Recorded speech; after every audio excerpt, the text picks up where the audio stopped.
Bicycle, bicycle, bicycle. I want to ride my bicycle, bicycle, bicycle. I want to ride my bicycle. I want to ride my bike.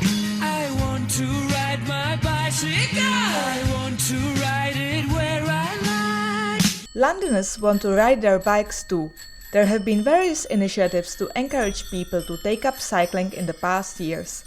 Boris Blue bikes fill the roads of London, and 4 cycle superhighways have been built, with 8 more to come by 2015. Nevertheless, only 2% of all journeys in London are made by bike. I would like to cycle, but that puts me off my safety. It's not really bicycle friendly at all. Traffic, too much traffic. I grew up in North Germany and there are lovely cycle paths, and I don't think it's safe cycling in London for me at my age. I wouldn't say it was crazy cyclist friendly. I'd say there were some benefits, but maybe a bit more could be done. Amsterdam, Copenhagen, Berlin. This is the list of top bicycle-friendly cities in the world. London is missing.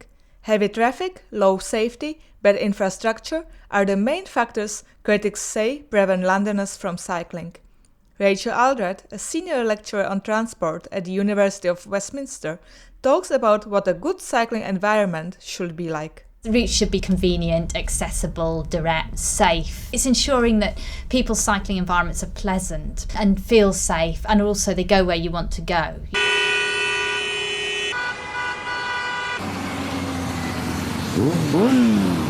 Steve Fowler, an editor of Auto Express magazine, is better driving in London. Frankly, I don't think I'd like to cycle in London without some experience first. I think it must be very frightening. I think the people are very brave to cycle in London. He explains his reasons. Cyclists have to be very aware, and drivers have to be very aware as well. And there are too many drivers out there that just pay no attention to cyclists. They wouldn't be looking in their mirrors and be aware that there'd be cyclists sitting on the inside or coming up the inside. And drivers quite often don't indicate properly, which is a big frustration for pedestrians, cyclists and other drivers.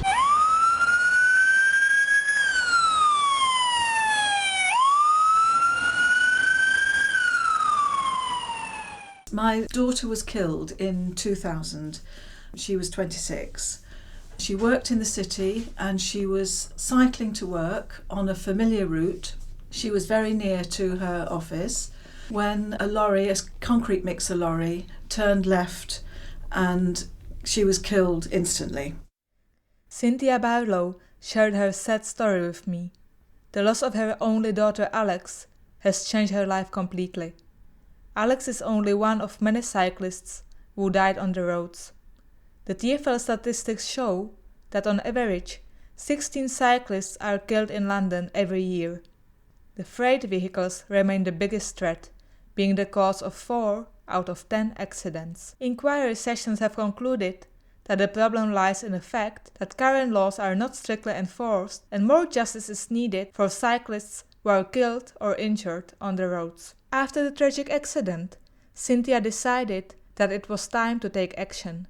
She is a chairwoman of Road Peace Charity, which protects road victims, fits safety technology on lorries, and fights to reduce dangers on the roads. I hear the evidence in cases when the driver's not even prosecuted, and I just think, I'm not willing to leave this. I'm going to go on with this until some real change happens. I want to see some changes in the criminal law so that people are actually held to be responsible for what they do, and at the moment they're not. Rachel Aldred is also angry about the system. Recently had cases where people have been fined £30 or £60 for killing cyclists, but then you get fined £30 or £60 for cycling on the pavement, so I can kind of understand that. James Gregg, who is a passionate biker, gives his opinion. The way that change to happen is that everyone in London needs to know someone who rides a bike, because then if you're a driver, say, you're going to be more considerate because you know that your friend or your sister or your relative could be out there on a bike. Cyclists face bigger risks than drivers, but all road users should take more care in order to contribute to better conditions on the road. Last summer, Auto Express magazine was highly criticized for publishing an anti-cycling article. Based on an unscientific 2-hour survey at Highbury Corner, it said that 3 out of 4 cyclists broke rules. Steve Fowler explains that the article did not aim to be anti-cycling. They only wanted to point out that both drivers and cyclists are responsible for problems on the roads. Our goal is to be entirely balanced on these things. We can only report on what we found. There's a lot of bad driving that I see out there, but there's an awful lot of bad cycling that I see in London as well. And the majority of cyclists are very aware, very well behaved, but there are some cyclists that give them a bad name. Rachel does not try to excuse cyclists' bad road behavior, but explains why this happens. One of the reasons why cyclists say ride on the pavement, which is annoying to pedestrians and annoys me, is that often because the roads are very busy and scary, that people sometimes ride on the pavement to avoid them. So I think in those cases the transport authorities need to be thinking about, let's put cycle tracks in and then people will feel safe. But I think you often find that if people have a safe alternative, they don't do those naughty things. It seems that the first step towards change must start with a friendlier cycling environment. Experts believe it is necessary to build better infrastructure, to bear cyclists in mind when planning a road, and to have lanes dedicated to cyclists to help people feel safer. Adam Kaufman, the secretary of All Party Parliamentary Cycling Group, thinks that cycling is not an inviting form of transport for everyone. You go to Holland, you go to Germany, you go to Denmark, and the people cycling are from a very, very wide range of ages. And in this country, it tends to be a rather narrow band of age groups. It's fair to say that the majority of people cycling at the moment are young males. Through his blog Cycle Love, James tries to inspire more people to take up cycling. Riding a bike can just be a normal part of their life. They don't need specialist clothes or to spend lots of money on it. And I try to think of people on bikes rather than cyclists. If you do a Google image search for cyclists, and what comes up is people in high-vis jackets or lycra or professional cyclists. I think that's the kind of people who motorists on the road get pissed off with.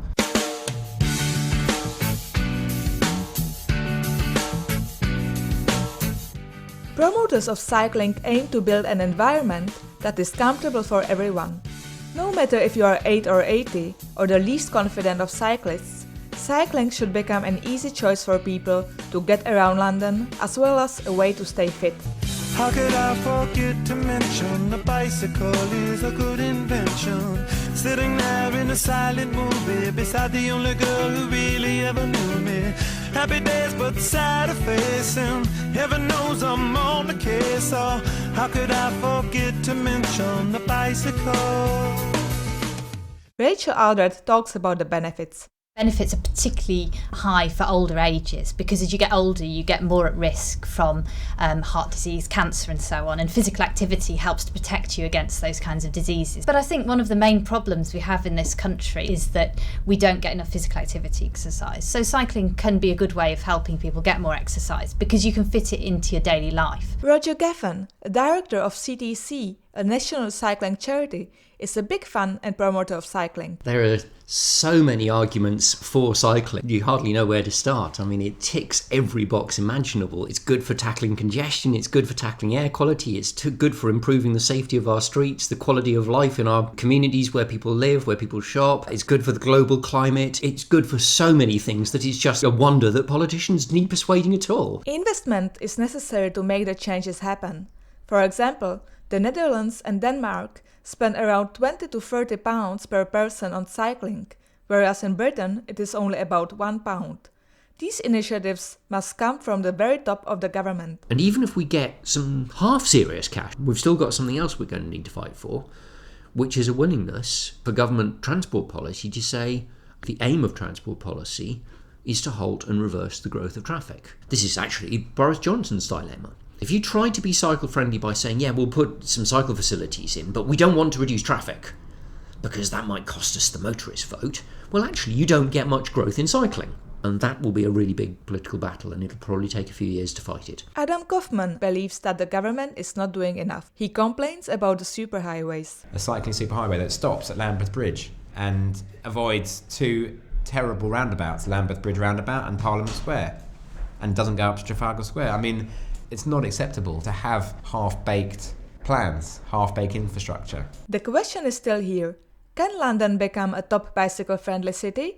Adam is skeptical about it. I'm not sure it'll ever happen in this country. I don't feel at the moment there is the political will for this to happen, and it might change in the future. There needs to be a deliberate shift away from promoting the motor vehicle to promoting walking and cycling. And generations of governments in this country promoted motor vehicles over other forms of transport. Steve Fowler has doubts too. Depends how cycle friendly the next Mayor of London is. I'd love to say yes, it'll be an easy thing to do, but because of the existing infrastructure, it's going to be very difficult.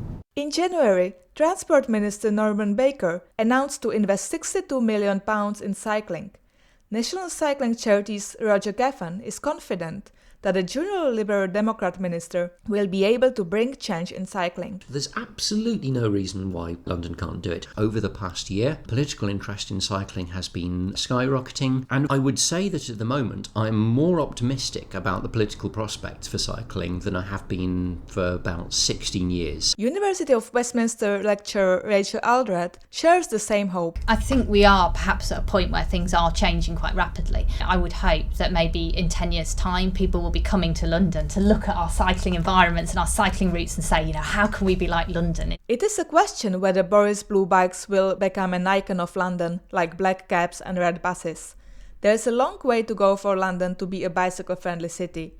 The initiatives like Get Britain Cycling Inquiry have tried hard to achieve this objective. The number of cyclists has been rising.